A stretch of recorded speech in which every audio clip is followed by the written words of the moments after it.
so it's only 5-10 minutes away. So I probably cut down. Yeah. Do you have a cardboard code for Councillor Stanley? Trot around, draw a moustache. Oh, you got a The moustache. problem is it was actually corflute, it had to be binned. Not shark skin, like our old most races. Anyway, let's not go down that path. It's 6:59, so we've got to collect our thoughts Do our thing. and get ready to go.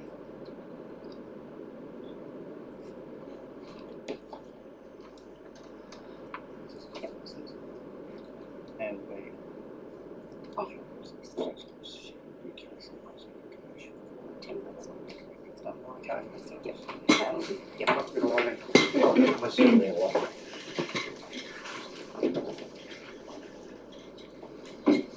Good evening, everybody. Welcome to the Ordinary Council meeting being held at Bayinthi, 26th of August at 7 p.m. I'd like to open with the Kaurna acknowledgement. The City of Prospect acknowledges that we are on the traditional country of the Kaurna people of the Adelaide Plains region, and we respect elders past and present. We recognise and respect their cultural heritage, beliefs and relationships with the land, and we acknowledge that they are of continuing importance to the Kaurna people living today, and we also appreciate working with local Kaurna representatives to help us understand more about their culture and more about how we can become part of the future with them. And now the Council Pledge. We seek wisdom and understanding as we face the duties of our united task, praying for the peace and prosperity of our city. Before we get into the formal agenda, I've been asked by Councillor Standen if he may spend a minute paying his respects to a local community member who passed away recently. Councillor Standen, over to you. Yeah, thank you, Mayor Larwood, for this opportunity. I'd like to just pay tribute to one of our local residents in Nailsworth, Dom Scoleri. Dom was, I used to walk my dog with him, so I knew him as a resident, but to the community of people who suffer with multiple myeloma, he was a hero. Dom was diagnosed with multiple myeloma about 10 years ago, and he was given 4 to 5 years to live. Despite all the odds, he lasted over 10 years, and mostly because he just signed himself up for every single clinical trial that he could find, and not for himself, but to set himself up as a human guinea pig, so research could continue and people after he'd gone could hopefully find a cure. Absolute champion of a man. He spent every time that I knew him, he was always going through some new trial, and it didn't matter that it was going to have adverse effects. You know, he was going to this is going to happen, this happened. He goes, no, sign me up. I'll be the human lab rat. Let's go. So I'd just like to pay tribute to Dom Scoleri, one of our local champions. Thank you, Councillor Stanley. Item 2 on the agenda, on leave the renewal. Item 3 on the agenda, we've received apologies from Councillor Group and also Councillor Tui Nguyen. Item 4 on the agenda, indication of intention to declare a conflict of interest. Are there any elected members who intend to declare a conflict of interest? Councillor Barnett, yes, I suspect in relation to item 10.2. So I declare a general conflict of interest. So is that what I have to say here?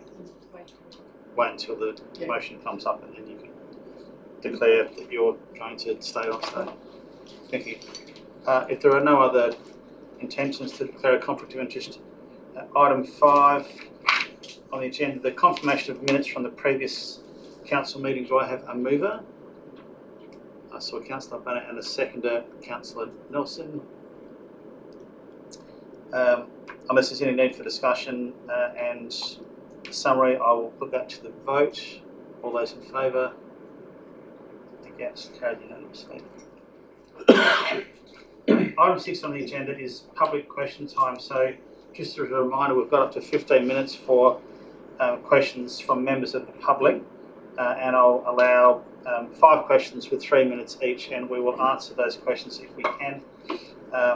And if you do wish to ask a question, we'll ask you to come forward and state your name and I believe your suburb for the purposes of the record. So are there any members of the public who would like to ask a question?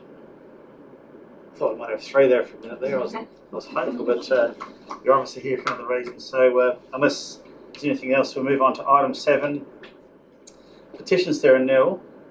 Deputations, there are nil, which is item 8. Item 9, questions without notice. Do we have any questions without notice?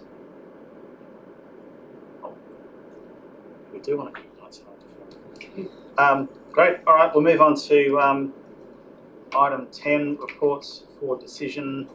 What I might actually do is seek leave for the meeting to pull forward item 10.2 ahead of item 10.1. Could I have a show of hands? Everyone's okay with that? Thank you. So that's unanimous.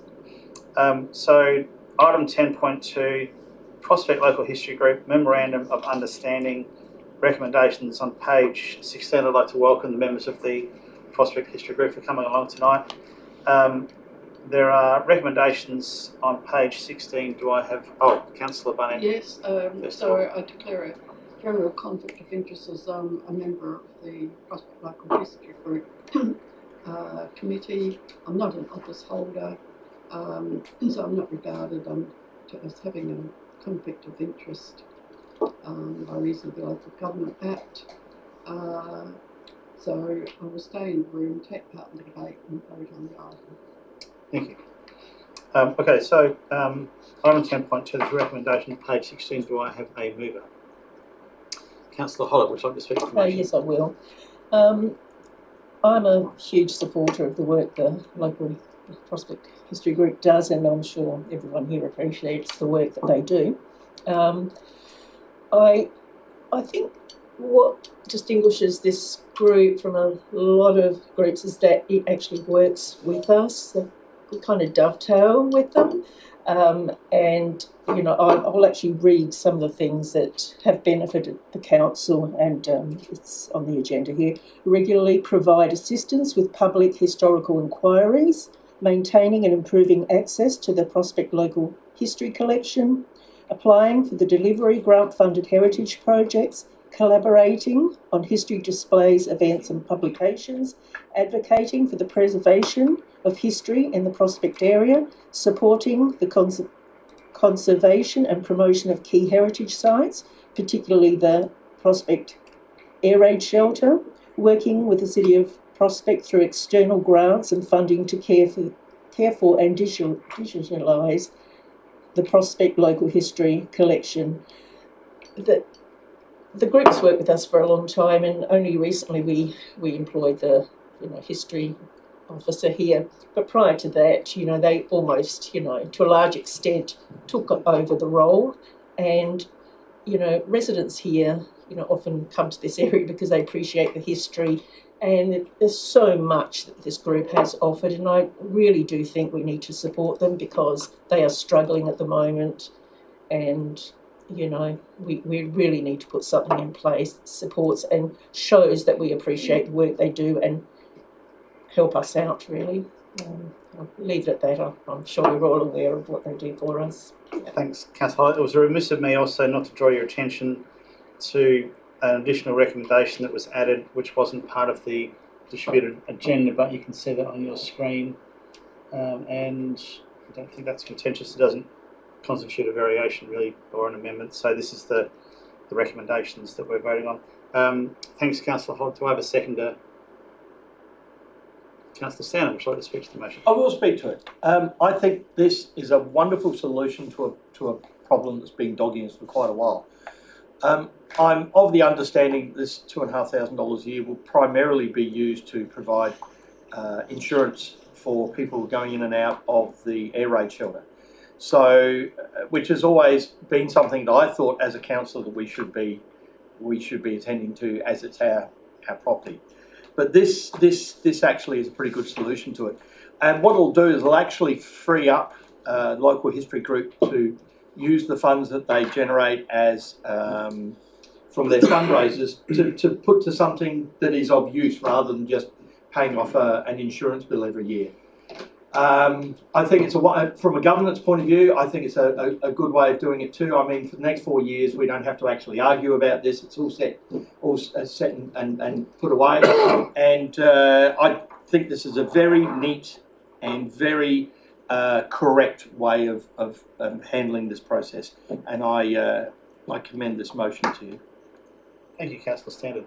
Further discussion, Councillor DeBacker. Yeah, so I too am very supportive of this, and I think it's really good that it's come back to us with an MOU, and I think that was the sticking point before, having that memorandum of understanding. Because it's not only the Prospect Local History Group, we've also got things like the Railway Park on Regency Road, and it's a consistent way that we deal with council property and funds and memorandum of understanding. So I know the team have been working really hard behind the scenes to get the MOU to us, and it's a really good governance structure to work with the history group in all the good work they do. And just to point out that I know they've digitised another newspaper recently on Trove that I've been going through. So even in the digital space, they're doing some amazing things. Support the motion. Thank you. Councillor Nelson. Yeah, same thing. I mean, we've just excuse me, discussing this for a few weeks now. I think this is an ideal solution for a problem that shouldn't have existed in the first place. Fully supportive of the work undertaken by the history group. I mean, David Kilner does an amazing job as ambassador for that sort of group. I would like to ask a couple of questions though, just so I get a better understanding. So, as a council asset, which the air raid shelter is, why does council public liability insurance not cover the air raid shelter? Acting CEO. I'm actually going to pass that one over to Katie, Manager of Community Relations and Programs, because she's been working very closely with that aspect. Through the Chair, thanks for the question. The public liability insurance that the Prospect Local History Group have is in relation to people going in for the tours that they conduct. So whilst we have insurance for the structure of the building, and we do have public liability as well, because the activities are conducted and led by the Local History Group, it's a requirement that they have insurance that covers their activities, and that's the reason why they have that level of insurance as well. And because we've gone through a bit more of a rigorous process of creating an MOU for the air raid shelter, they have obviously gone back and done their due diligence with their own insurance, and it's increased the cost of their premiums to increase their coverage for their public liability. Thank you. Good answer. So when I was reading through this yesterday, there's two MOUs there in the minutes. Is one meant to override the other one? Do we have an existing MOU there with the local history group? Acting CEO. We do. We wrapped it up, I guess. We've got the MOU with the local history group that covers most of their services which they provide around local history, and then we annexed the air raid shelter as well. So we tried to kind of keep them separate, but we updated the MOU. We had an MOU with the local history group when Katie and I first started here, but it was like 10 or 12 years old. So we've updated that. We just neatly packaged it all in, so it's under one, and I guess, agreement that we can bring here to council. Okay, so just to check, hopefully I've missed it, but in the second one we've got, I'm going to call them A and B, or 1 and 2. In the second one, that is actually dated and has signing parties to it. There's no mention of the honorarium. That's only mentioned in the first part. And the first part isn't dated. Through the Chair, we've done that because we wanted to approve it with council, and then once you've endorsed it, we will sign it with them. Cool. And the last one, and hopefully it's an easy one. I do know in the paragraph pertaining to the honorarium, there's no direction or requirement of what the honorarium is to be used for. Is that done on purpose? I would have thought that a $2,500 honorarium that's for insurance should be stated that this honorarium must be used for the purposes of insurance. Thank you, CEO.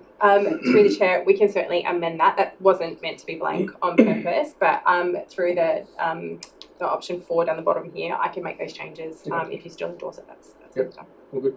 And that, yeah, I think it's a great resolution to a minor problem, so that's good. Any further discussion, any points that haven't already been made? Councillor Deputy Mayor, Trina Wynn. I will be supporting this as well, and I agree with everything that has been said and the great work that the group does.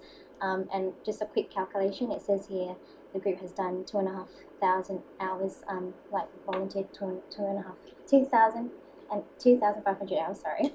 And if we're giving them that's $1 an hour for volunteer work. I think it's an incredible amount of work that they put in, and yeah, I think it's great that we can now assist them with this. Thank you. If there's no further discussion, I'll head back to Councillor Hollett for a brief summary.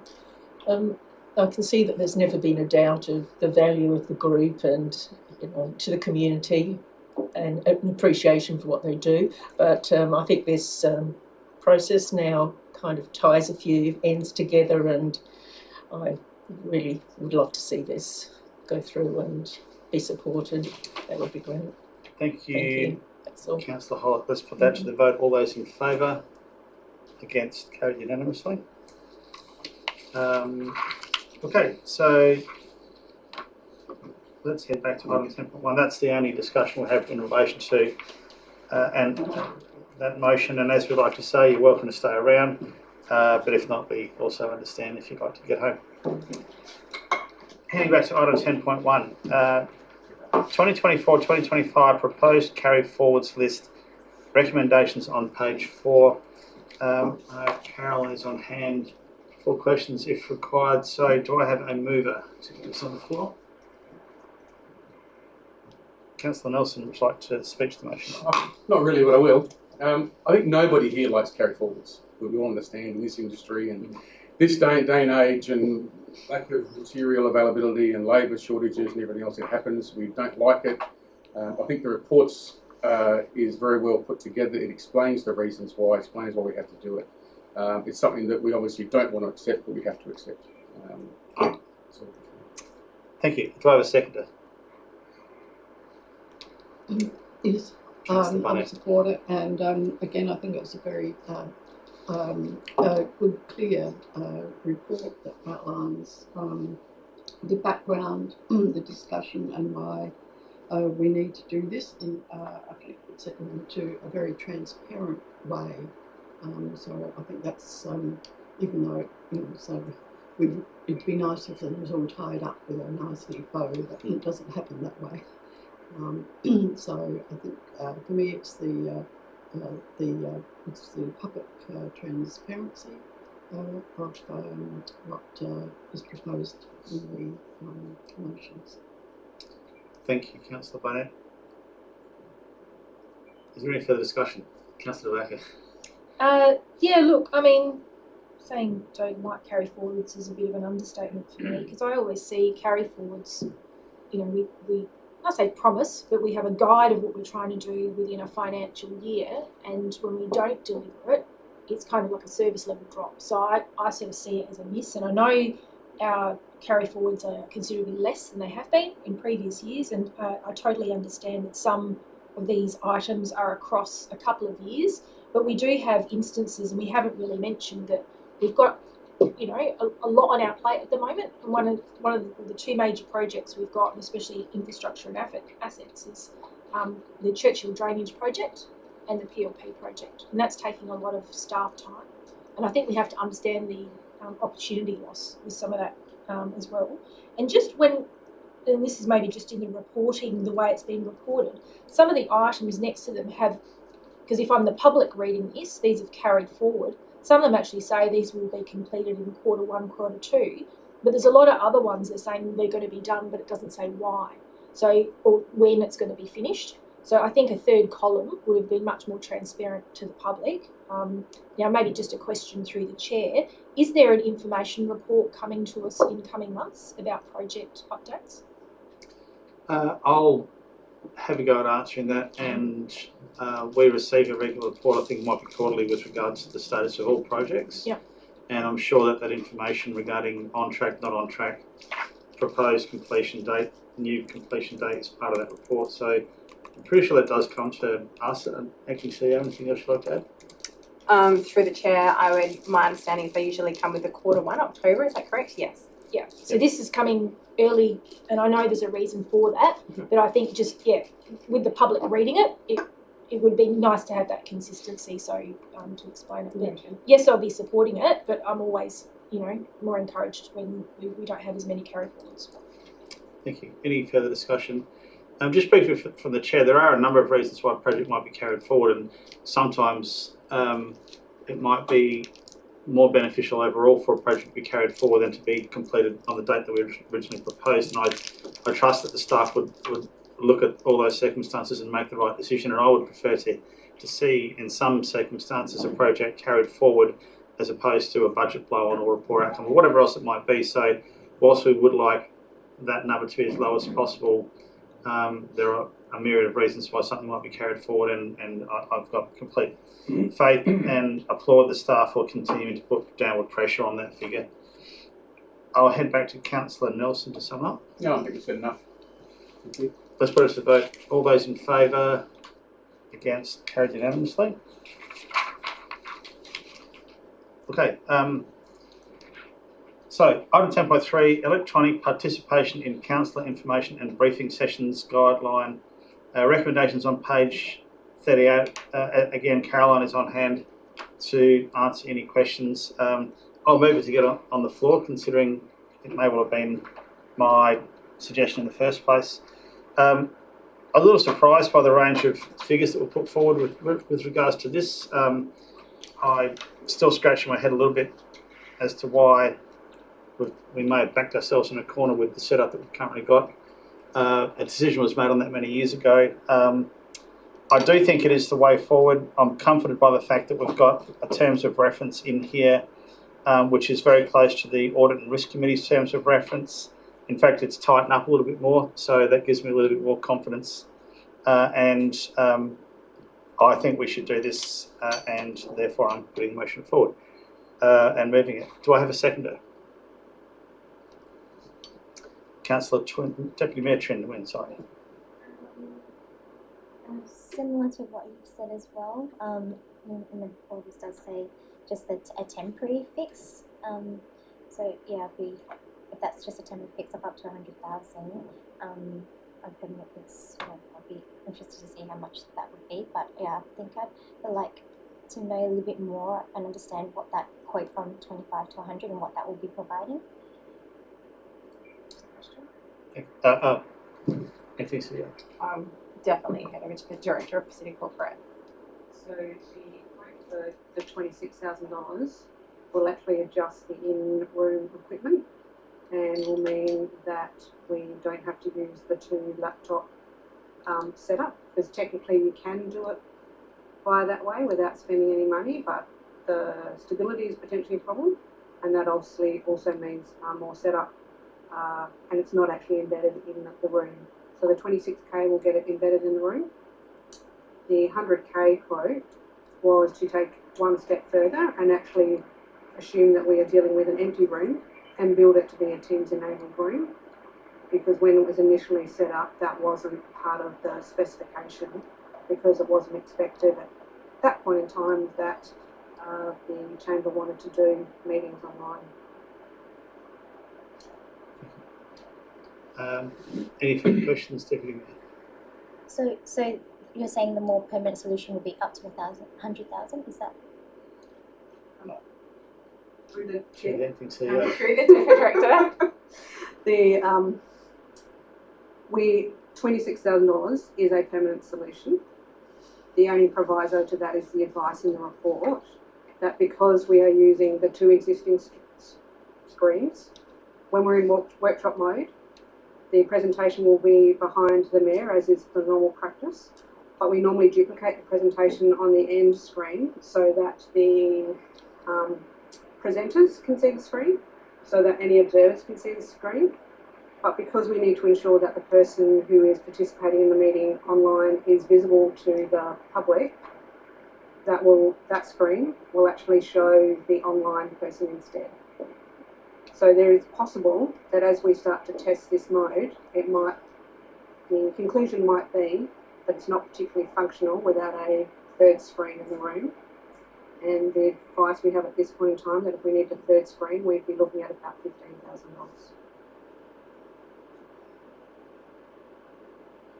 Wait, 100,000, sorry? So, through the chair, the $100,000 is taking all of, effectively not using any of the equipment that's already in the room, So, and redoing from scratch. okay. Any further questions? Councillor De Becker. I'd like to propose a slight amendment or variation.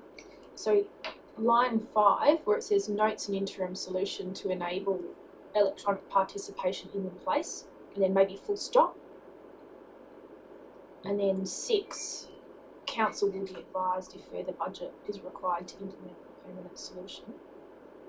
It just clears to me that we actually have a solution in place, and I'll speak to that in a minute because I'll have to seek I'll take that as a variation. That's not changing the intent. intent. So just need to seek the approval of the mover and the seconder. I'm happy to accept that variation.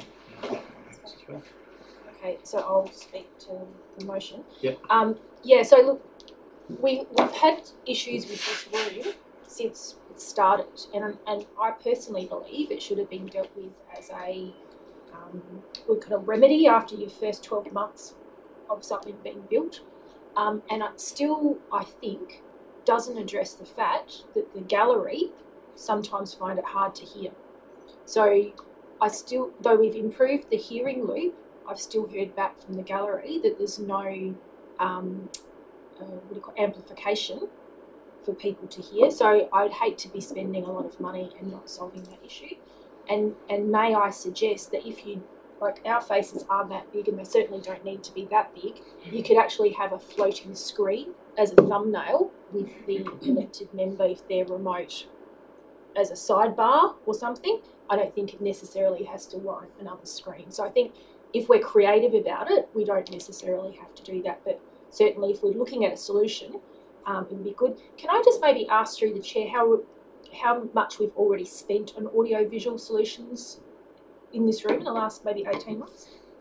So is the question, since we went live with the building, how much have we spent upgrading AV solutions since then? Maybe in the last 18 months, because I know there's been some budget. If that information's for hand, because I knew it was a considerable sum that we've already I suspect we might have to take them on notice, but I'll test that one out through the acting CEO. Through the chair, my understanding it's about 50,000. Is that correct, City Corporate Director? Through the chair, so there was originally allocated, my recall is about $100,000, and we would have spent closer to 60,000. So yeah, so I'm just conscious the fact, like, it's really about user testing. So I really want to make sure that this is actually for the benefit of transparency and for the public, that the public can hear and the solution. We're not deciding the solution. I'm sure a solution will come back to us, but I'm very supportive because this is the way we can do business, and I really like the rigour of having the policy behind it about how we do it and the notification period. So we're not notifying people last minute, but we're actually able to give staff a degree of time. So thank you for putting that together. Thank you. Any further discussion on Councillor Hollis? Very keen to speak, and then I'll go to Councillor Nelson. That's you, Councillor Hollis. Yeah. Okay. I think there's an alternative to this. The cost is not there, and it also allows those in different time zones to actually observe the meetings, and that's just doing a recording. I know I'll be going away shortly. I'm in a different time zone. I'll miss a lot, but I couldn't actually just get onto a sort of a meeting and participate, because it could be 2 a.m. or I could be out all day. So, I mean, the purpose of a lot of this is to get that information that you'd be missing if you're not attending. Doing this, having this alternative, just means that you can't participate, but the cost is down also. So I think that's significant, because a lot of the trips we do away, we've got travel in the report there. A lot of the time it is in a different time zone. The other thing is, we're going into a new council, new elected members, time passes. There could be a couple elected members that do use the whole 4 sessions, and it becomes a bit of an alternative, and I don't think it's ideal to have it become sort of the norm that you can just stay home. I know that that's not the purpose of it, but it could be used that way. So there are some significant benefits to this motion, particularly if we had COVID, there were people missing. So in that case, I'm not sure how quickly you could put something together, and I'm not sure how council work this 4 years ago. But I think a simple solution would be just to record this and video record it, and just allow members to be able to watch it any time. It could be that you're that sick that you could be home and you're able to watch it 2 days later when you're feeling better. But I think it's critical you get that information, but it's probably not so critical, not as critical, participating. That's just my view. So I don't know if I could put an alternative up there as number 7 or... Well, I'm going to take that as a comment because that would I'll also defer to the expert on my right here. That would be seeking to move a completely different recommendation. So we've got a mover and a second for this recommendation, and that I don't think I have too many alternatives, but to just take that as a comment at this point in time. If this didn't have a mover and a seconder and the motion was let to lie, then someone could have put forward another recommendation, but given that there's a mover and a seconder, we'll now vote on it. And I'd suggest that it may be carried or not carried, and if it's not carried, then you may be of a mind at a future council meeting to put forward a motion which supports recording and making recordings available. So unless team leader of governance tells me otherwise, I think that's the best way to deal with that. So at the moment I'll take that as a comment. I'm just going to see if anybody else, so Councillor Nelson was next, and then I'll potentially come back. I think for me, I really want to support this. I'm just struggling because I just think the motion's light. I think it's light on. When I say light on, we have bigger problems than just electronic participation in information sessions. Of the occasional time that I want to go home and watch myself on TV, I go home and watch our YouTube, recorded YouTube video, and half the councillors you can hear, half the councillors you can't. Mm-hmm. The system we have in here, as much as you might have spent $50,000, $60,000, I'm not putting blame on anyone, it's a very poor result. It feels like we've painted a building, we're putting coat of paint after coat of paint after coat of paint, trying to put a bandit on a bullet point. You kind of need to peel everything off and just do the right thing. I think if we keep adding to it and spend $10,000 here and $26,000 there, we're not going to get the ideal solution. A couple of examples that I wouldn't mind giving within my time is that the acting CEO will understand a couple of years ago at the National LGA in Canberra, I had a meeting with the Bosch guys. Their system, which is magnificent, which is what a large majority of councils use across the country, would have been about $80,000 for us to implement, which would have solved all of our problems. That was 2 years ago. Now I've been told in the last 18 months we spent about 50 grand. So maybe some poor decisions were made. When I read this motion, I went back through my choice to get a private company. But in January of this year, I made 4 Teams rooms in my other offices, which consisted of an 85-inch TV screen, an AI activated camera, speakers, and a tablet to manage the Teams rooms. That was $6,500 a room. So I did 4 of those rooms for less than the $26,000 we've been quoted here to do 1 room. I really, really want to support this motion because I think it's an important part of our workshops and our information sessions and everything else. But I just don't think it's a solution. We're again adding another band-aid to a major problem that is not just the participation in information sessions, it's the way we actually communicate with our community. So as much as I hate to say it, I'm not going to support this because I think we've got to look for a better solution. Thank you, Councillor Nelson.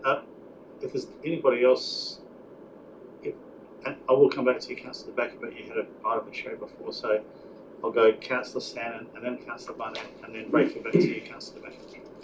Councillor Sannon. I do worry that it's one of those cases where a consultancy will get a phone call and say, would you like to come into the Prospect City of Prospect and quote on this, and as they hang the phone up they go, you little beauty, we're in the money here, because they'll just overquote us every damn time. And it's not a function of, it's just a function of how the world works.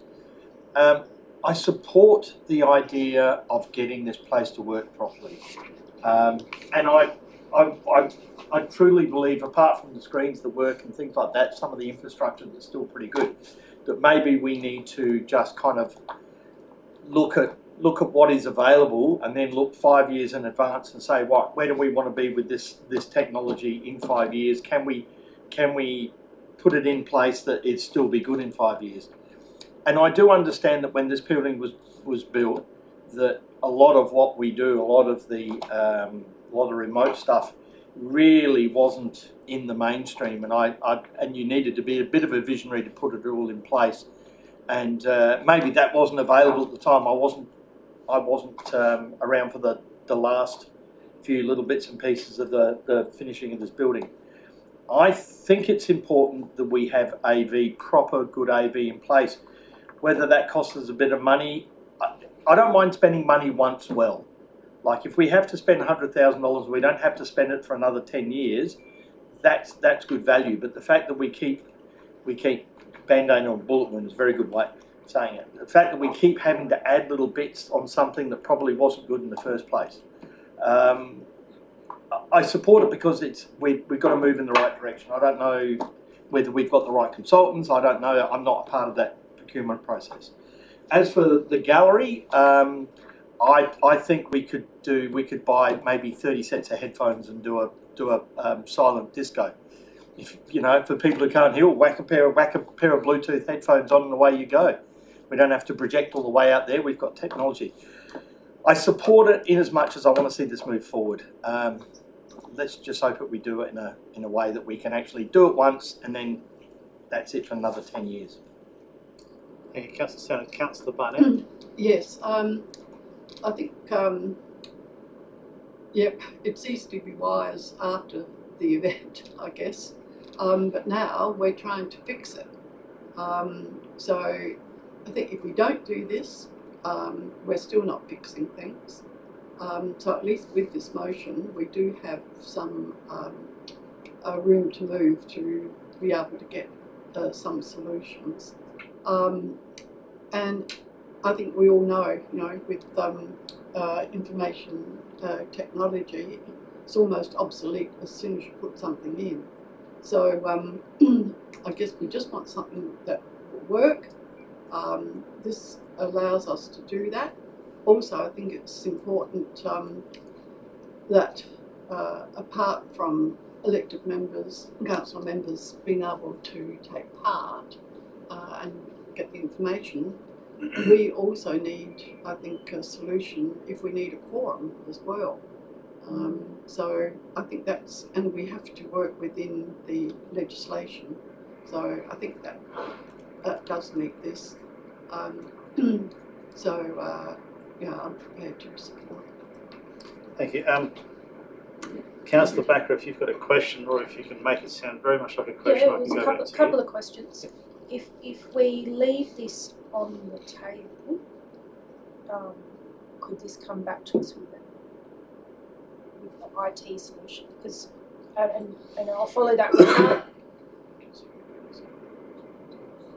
We've got to vote on it, Councillor Backer. Yeah. All right. Okay, I might summarise. First of all, there's some good suggestions there. I think there's a couple of different problems we're facing here. One is the overall quality of what we've got from a solution, and I do believe whilst the silent disco approach may be novel, probably not the brand that we're looking for, Councillor Stanner, but a better solution would be required there. So there's kind of two parts to this. I'd also ask you to extend your thinking regarding participation in council information sessions. I don't know whether this fits in with the terms of reference, but what about if we had a global expert who we wanted to present to us at a workshop? I'm sure we wouldn't want to fly them in from America or Europe or New Zealand or wherever it might be. So how would they participate and present in a situation if we don't do something like this? So it's not just for elected members who find themselves at home sick or away for work or travel. There are other reasons why we might want to do this as well. So I think that puts us a little bit forward from the innovative point of view. I do like the idea of us once and for all dealing with the overall problems, but I also don't necessarily advocate for letting perfection get in the way of progress. And so I think this is a sound first step, given that we're agreeing it's an interim solution. and I'm sure that the staff will take on board the general consensus that we need to solve this problem in the future once and for all, and that may come to us through a requirements gathering process first of all to look at what's missing and what might be coming down our way in the future with regards to technology, and then we'll design and implement a solution which is forward thinking and robust and won't run out of steam anytime soon. So I'd like to ask you to consider supporting this motion such that we can get an interim solution and then seeing what we might move forward with in the future. So let's put that to the vote. All those in favour? All those against? I'm trying to work out Councillor Nelson. I'll do that again. I'm trying to work out. All right, so, I'm going to take the tightrope back. well, given that there's 4 in favour of, you can feel free to vote against. But I'll ask that again. So all those in favour? And all those against? The motion's carried. Thank you. Okay. 10.3. We're now up to reports for information, and we have 2 reports for information. If neither of them are pulled out, we can move them on block. So would anybody like to pull out item 11.1? Councillor Backer. Would anybody like to pull out item 11.2? So we will resolve item 11.1 first of all by calling for a mover. Councillor Backer. I'd like to switch the motion. Oh yeah, look, it's always good to see how busy we've been, and obviously, given the SANFL season, not saying it's ended, but North Adelaide are no longer in it, or at least the men's team. However, it's great that we've been hosting so many people at the venue. I also wanted to just maybe ask, I noticed that you had a meeting with the Julian Amato, who's also the Liberal candidate for Ed. Yep. Do you get a sense there, well, obviously we've got some major projects on the go. We're meeting with both member for Adelaide and Liberal candidate. Are we talking the talk, and is there support on both sides of that? Yeah, so we, and I'm thankful I was supported by the staff with some ideas which were aligned with our top strategic priorities to take to Julian Amato to help him hopefully understand what was important to us, as opposed to just dropping something on us which might be well-meaning but wasn't hitting the mark. So the process was to take some suggested projects for consideration. The next step is I've asked for a meeting with Vincent Tarzia to then see how any of those might align with what they're looking to achieve at a state level and what themes they're looking to promote through their campaign. And then once we've had that meeting, then it will be up to them to see what they support. And of course, we are looking for as much support from either party as possible. So we will be meeting with the incumbent elected member, Lucy Hood, and we will be taking similar high priority recommendations to her as well. So how influential we can be remains to be seen. We're not formally considered a marginal seat. However, there's definitely the opportunity to appeal to both parties and try to get as much out of the election as possible for the City of Proswick. Thank you. Do I have a seconder? It was almost a tie, but I'm going to go over to Deputy Mayor Trindwin.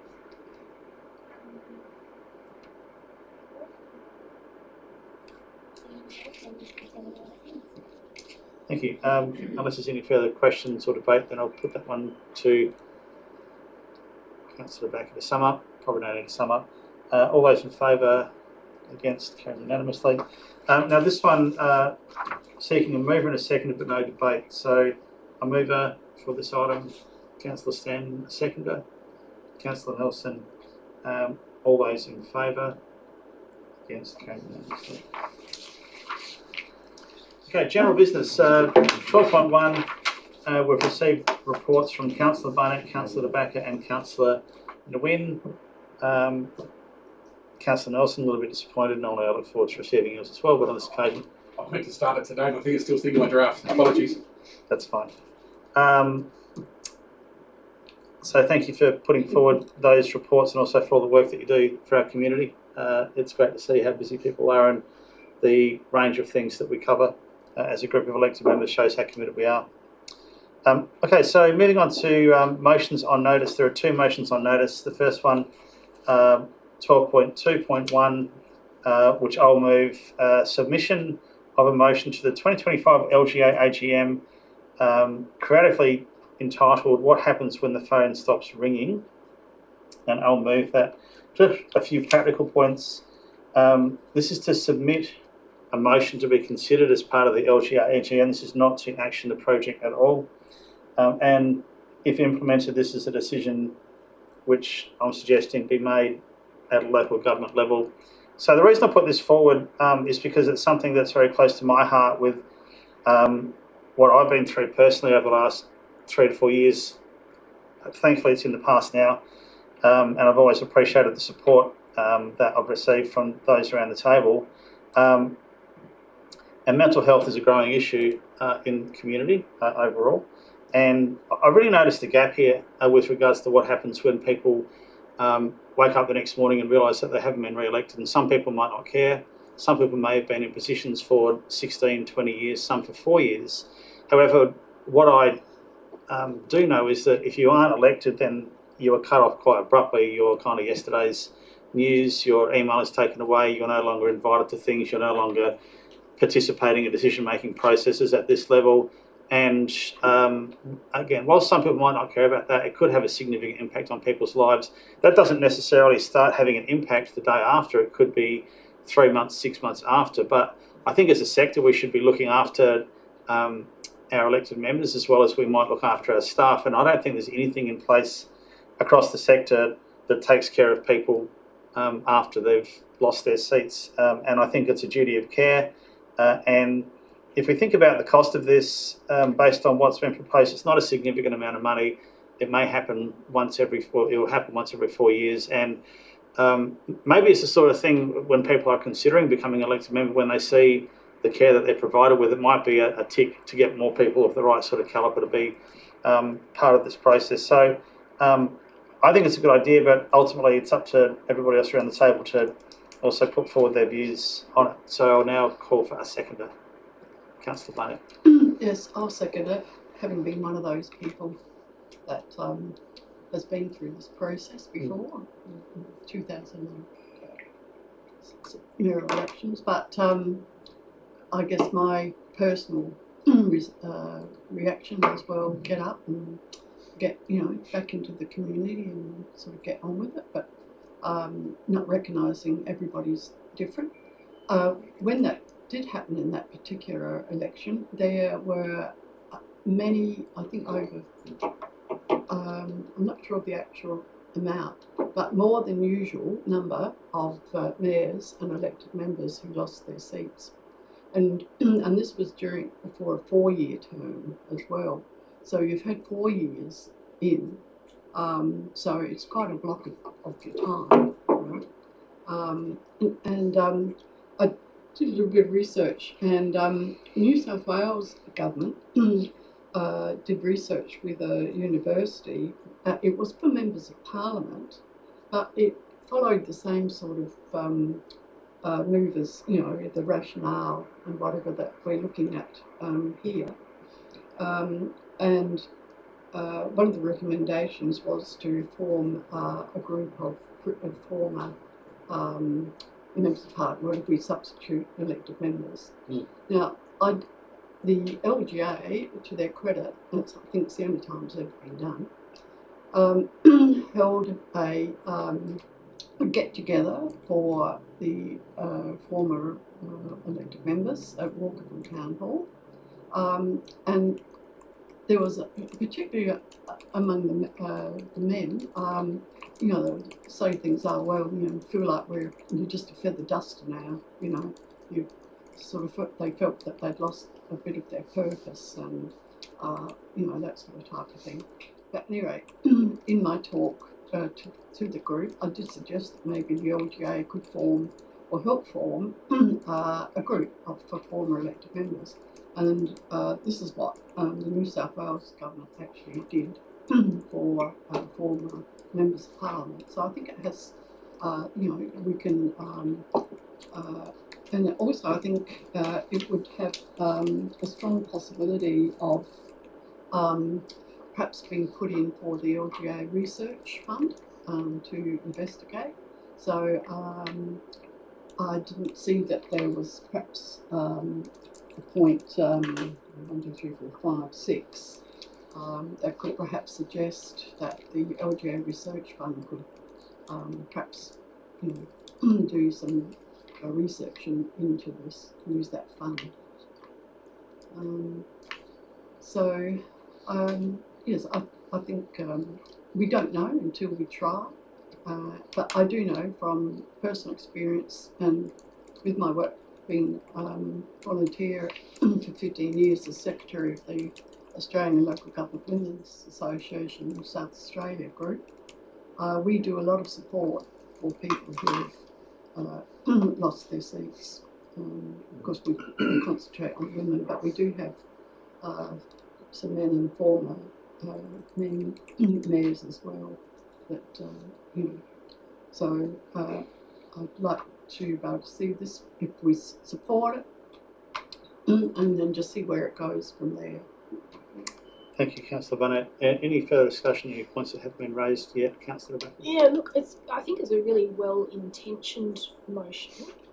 However, I've got just a few points I'd like to raise. So, as elected members, we're representative of our communities, and I know that the Mayor sort of reiterated that as members of our community. So we're not employees, and it's a privilege to serve. I certainly see it in that way. And I guess, we do have allowances. It's not paid role, but we do have allowances. And I just see this motion as maybe duplicating what's already available. So, for example, the state and the Commonwealth Government provide mental health and wellbeing services. So, as taxpayers, we pay for them anyway. And I know the team have been really active in promoting that. So, for example, the Are You OK Day recently, and we had the men's shed thing. So I guess I know the way it's intended, but I'm just concerned about the way it might land at an LGA conference. We're facing cost of living pressures at the moment. We've got the algal bloom going through all our coastal towns, and we're also suffering a drought in some areas of regional Australia. So while I support the intent, I'm very much more supportive of probably promoting existing services that are out there, and particularly for members of our community. And I suppose there's an inference that, it's local government that is the cause and not re-election, and I just thought how that might land. It also doesn't address, I've seen candidates who didn't get elected very distraught at not. So I think if we're promoting things for our community generally, not just for the few, and I'm just cautious about it. So I probably won't support it, though I support the intent, if that makes sense. So interested to hear other people's thoughts. Thank you, Councillor Becker. Any further contributions? I'll go Councillor Snow and then Councillor Hott. As someone who has lost their seat and then wonderfully found it again, it is quite, you do get cut off quite abruptly. You don't get invited. I can remember the one thing that struck me was that I spent 4 years putting this place together and then got somehow left off the invite list for the launch. Took it in good grace, didn't set fire to anything, I promise. But it was big things and little things. I busied myself by asking public question time each meeting until I was unable to do so. But that was my way of coping with it. I thought, oh well, I'll still participate, but I'll participate, in my own way. But you do get cut off. The emails that you rely on for the insider information about how your community was working all of a sudden gone. You've got to rely on your elected member if you want to find something out. You've got to ask them. But I was okay, but I can understand that if you were a long-term elected member and it was a part of your, in our case, Tuesday night ritual, and your whole family relied around it, and you walked down the street and people knew you as the elected member and came to you. Once that went, and if it wasn't of your own being, if someone had come in and out campaigned you and all of a sudden you were out, I think it would be quite confronting, and I think I 100% support this motion. Thank you, Councillor Sandon. Councillor Holt. I just want to say I do support this. There are a lot of, I'm not sure what the numbers are, elected members in the state, but if only a small percentage, 20% lost their positions, weren't re-elected. There's a lot of people there. I imagine there'd be a few that would struggle. I can't help but compare this to AFL. It's well documented. You have these, and not necessarily long-term players, but some of the young ones that sort of they've built something up there and they've finally made it to the top, and they just get dropped, or there's an injury and their football career's over. It's very similar. I think the elected members have invested so much of themselves for that role, and just to be dropped. I think there would be a few that, and even if it only helped those few, would be a great thing. I think there would be a need for this. I'm not sure how much of a need, but if it's just a few, it's a good thing. But like you said, this motion is really just taking it to the LGA, so I would support this, definitely. Thank you, Councillor Holt. Deputy Mayor Trenwin.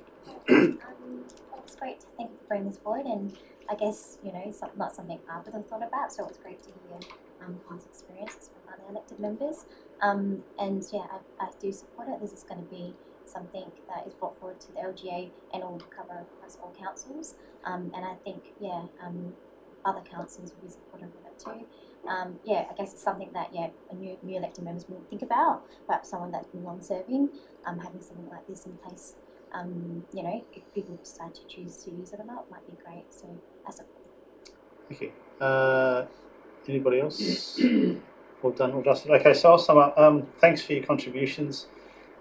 So I got this idea from Leon Bignell, who implemented this at a state government level, recognising that the same thing happens there, and probably even more heightened given that they're more in the public figure and more involved. So it was through a conversation with him that I said, if it's good enough for state government to have a plan like this in place, then I think local government should as well. I work for a private sector organisation, and one of the facts that we promote strongly when we're out in recruitment mode is that we offer an EAP for not only our staff but also their families as well. So I think it's a duty of care thing. I don't think it doesn't cut the mustard for me to say that there are government services in place that does this already, because if that was the case, then the whole drought issue that we're experiencing across the state wouldn't have to have a massive component of mental health care and support behind it. We could simply say, well, the government already has services in place to deal with that. And I suspect that the Algot Bloom situation will at some point in time come with accessing services like this to help deal with not only the financial stress but also the mental health sort of thing. And I think it's an opportunity for the local government to put its heart on its sleeve and say, we care for you people, and sure, you do this because you enjoy the service of it and so on and so forth. We want to back you, and we want to provide you with this level of support. So I'm personally a big fan of it, but I may or may not get a vote. And all we are asking for here is for this to go to the LGA Association to be voted on there, and it may get voted up, may get voted down. It would be disappointing, but that's the way democracy works. So thanks for your input, and let's put that to the vote. All those in favour? All those against? Motion carried. Item 12.2.2, Notice of Motion, Section 41, Committee, Infrastructure, Assets and Major Projects, put forward, and therefore I would presume moved by Councillor Alison Becker. I'll hand over to you, Councillor, to talk to the motion. Yes, thank you, Mayor. Yeah, look, this one came about, I guess, with a new council, often we sort of look at the structures by which we make decisions, and if you take the time to read the Local Government Act, which I went back and had a look at, one of the mechanisms that we can use as elected members is to establish a Section 41 committee. So one of our biggest departments is infrastructure and assets, and also we have major projects. And I guess at the moment, unlike some other councils, we don't have an infrastructure assets major projects committee. I looked around at some other councils, and they go by different names. It might be, strategic projects, or it might be infrastructure and assets. And we can basically determine the terms and conditions. This motion isn't actually about setting up the council. It's briefing us with the costs involved and some sample or model terms of reference. So the LGA is really good in that instead of reinventing the wheel, they actually do some model terms of reference for these things. But we can tinker with them ourselves. So, for example, our focus might be innovation or digital transformation with a specific committee. So basically this motion is requesting that a report be presented to the council to consider the establishment of a Section 41 committee. So the process to establish the committee, estimated annual costs, the resource requirements, links to sample terms and conditions, and link to other councils' terms of references, so you can get a bit of an idea. I've asked that the report be brought to the October council meeting. So when we come to our November council meeting, when we look at, deputy mayor and appointing members to committees, we could consider that. And I guess certainly around the room, and I know from elected members here, we've looked at projects like, for example, the depot relocation. And I know Councillor Standard's looked at things like, doing innovative things, and the mayor's looked at doing, some more digital initiatives. And, wouldn't it be great if we could have some of the best in the state on that committee? So certainly I've read the CEO's response in regards to this, but I would just draw your attention maybe just the second paragraph that basically, the first paragraph, that should the motion be supported, it's about 15 to 30 hours of staff time. So I do appreciate that, but there's no financial impact expected. And if we look at the last thing, so obviously if members feel that the benefits of a committee outweigh the negatives, we should consider it. So it's really just to give us information.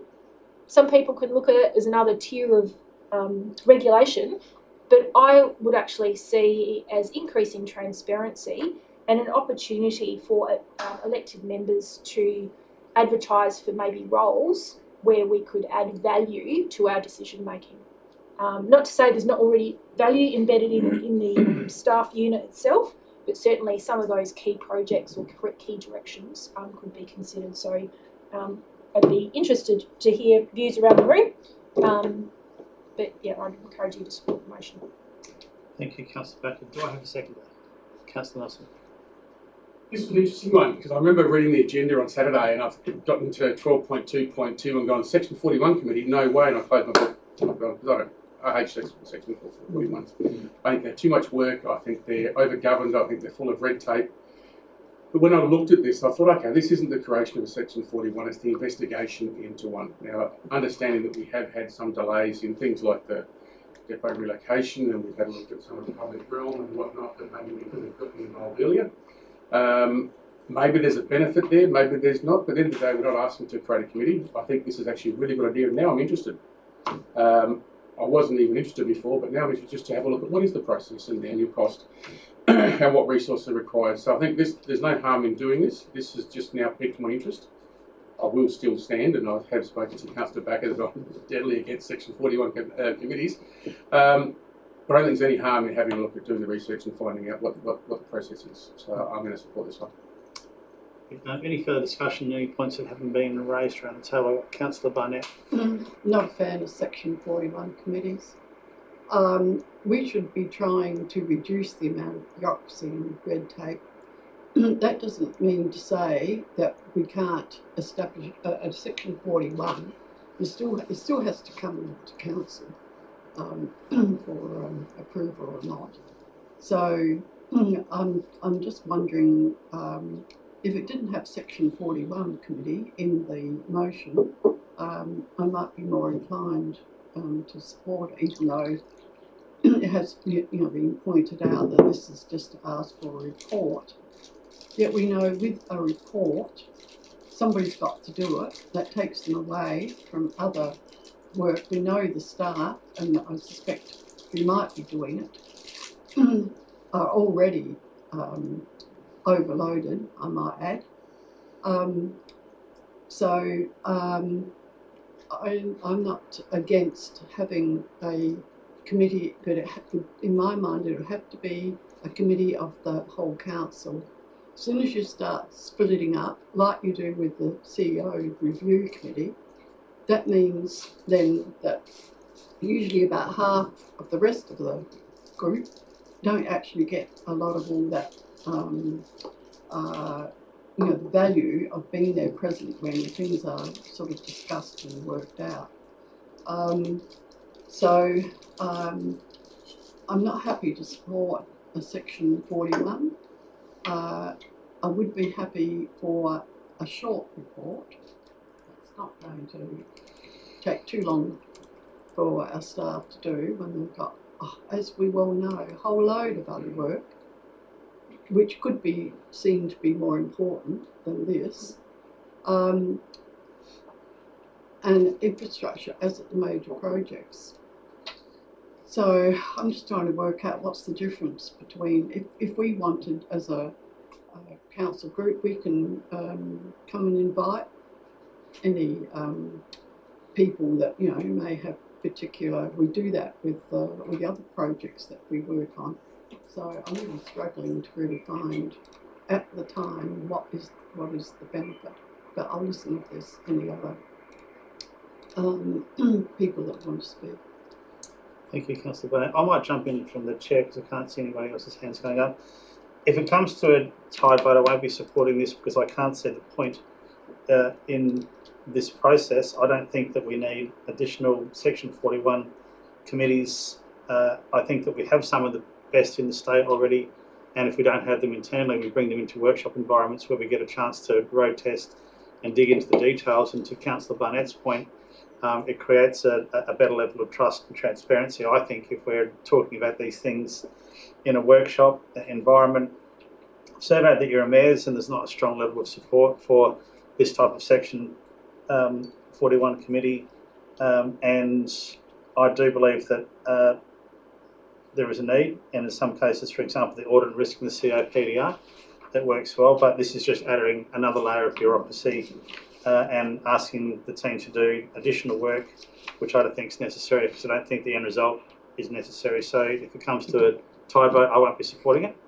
Any other thoughts around the table? We haven't heard from Councillor Hollett or Deputy Mayor or Councillor Standen. Councillor Hollett. Oh look, I'll just make mine quick. I don't see a compelling reason for it, but I see a lot of negatives to it. I think I'm with Councillor Barnett here, and yeah, she's raised pretty much all the points, and the CEO's report there too. I think I see all that. Yeah, there's a lot more work to it. There's basically, look, I just don't see a compelling sort of, anything compelling about doing this. Yeah, just downside, I think. Thank you. Yeah, that's all. Any other? Councillor supporting it. Thank you. Councillor Standen. I normally support the wonderful motions of Councillor De Backer. On this occasion, I'm probably I'm not going to support it, mainly because we got a bit on. Thank you. Nice shot. To the point. Deputy Mayor, anything from you before you get back to the summary? Yeah, I usually love to support everyone's motions, but I am struggling to see the benefit outweigh, like, for this, and just like Councillor Standen just said, there's a lot happening, and 30 hours is quite a significant amount of time for staff if they already have a lot on their plate. Yeah, so I am struggling to see what the benefit is when we have members on committees that you've spoken about. Thank you. Head back to Councillor Beck to sum up. Look, I appreciate the different views, and it was really an asterisk to highlight. And really, this is for ratepayers that are asking me what's happening with this and what's happening with that. So in the last few years, when we've had workshops, if you go back 5 or 6 years ago, we used to get minutes and workshop notes, considerable amounts taken. So I know, unfortunately, I missed a workshop last week, which was quite comprehensive on one of the biggest projects we've got, which is the Churchill Drainage project. And there was a presentation given, but it wasn't supplied as an information report to this council meeting. And so if someone in the public wants to know what's happening with this project, what's the information, there's nothing in the public realm. So this, you have to remember, infrastructure assets in major projects is our biggest expense, and having a committee there is at least minutes and agendas that are accessible by the public, by the ratepayer. Just a question through the chair. Currently there's a steering group for the PLP project. Is the mayor or any elected members on that group? No. So just a reflection on that, when we were doing the Painthy building, we actually had a steering group and we had an elected member body on that. So again, I see, and again, it's just an asterisk, and whether it's supported or not supported, to say a committee is a vehicle that elected members can use, and it's really to inform not just this council body, but the next council body that this is an option. And I know there's potential candidates out there already really getting into council meetings and watching our agendas with keen interest. And I think for those of you that are looking at next term, just consider, and I agree with Councillor Barnett's point, whether it's a Section 41 committee or a work group, having some more information in the public realm is always my aspiration as an elected member. And it may be that it is representation on steering groups or having information reports coming to council, or more workshop details in the public realm. So though I agree there might be different views around the chamber, I think it was really good for me to articulate maybe some options for current and future elected members. Thank you, Councillor Becker. Let's put that to the vote. All those in favour? Against? Lost. Oh, lost option. Okay, moving on. Item 12.3. There are no questions with notice. 12.4. There are no urgent motions without notice. 12.5. There is a late report. I'm seeking leave of the meeting via a show of hands to accept the late report, and then we're going to go into confidentiality. So, show of hands, we have enough. So, thank you for accepting that late report. We are now moving on to